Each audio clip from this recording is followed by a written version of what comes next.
I've talked about the printing of money and the non-backing of gold on the U.S. dollar. Currently, where we sit here, this moment in time, well, now we have Trump, signing away more things, putting more things into law and easing back regulations. And some say that these changes here could be a huge windfall for the banks. What they're saying is this.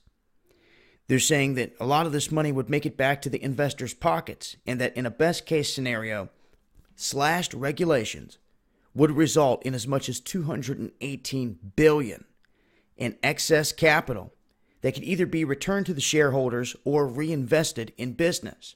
Now, they're saying that this excess cash would result from likely reduced requirements for banks to retain buffers against emergencies. Now, this is critical. Reforms under the Dodd-Frank law in 2011 sought to make sure that the industry doesn't suffer another crisis like the one that began 10 years ago and that nearly capsized the whole global economy. The current level of excess capital is $131 billion.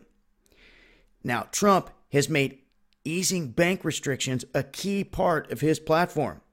He's specifically looking to increase bank lending. Now, right now, bank credit is up 38%, and commercial and industrial loans are up 36% since the beginning of 2010. Not just from Trump, but since 2010 to this point in time, that's where they're sitting. So, in the end, they're saying that this is going to be a lot of windfall for the banks, but will they put this back in their pockets, or will they invest it into the businesses? Now, we've all heard and talked about the pump and dump scenario in stocks. And similar to where these individuals get all this money accumulated, they can pull this cash out.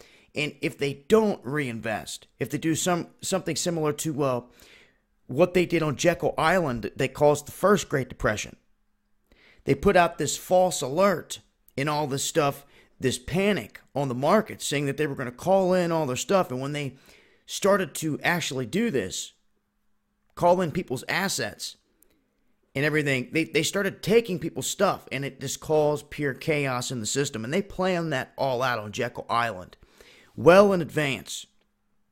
Now, this is why many people say you have to have your money backed by gold or it's not worth anything.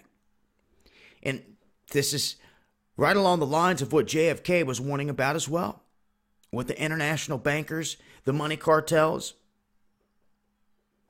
But with doing this, there can be positive and negative effects depending on what the money men do in the end. If they were to just pocket all the money and not invest it back into the economy, it could put a huge dent in the game.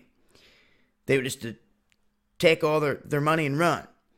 But this whole thing staying afloat here because of the circulation of money, and they know this. If they want to continue to sit in their seat and not have to run to their bunker, this thing's going to continue to play out. And the way that I see it, they for sure will be investing more back into this. It's those key points in time when you start to see guys yanking their money all the way across the board, investing it in precious metals and other things like that, to where they're not just going to lose it in a market that's going to collapse. You see what I'm saying? They're going to get something out of it beforehand. And these money masters know about this full well. Guys, we've busted how many companies manipulating stuff? People should be in prison. Just here in the past 6 months, these major companies busted in manipulating all kinds of prices.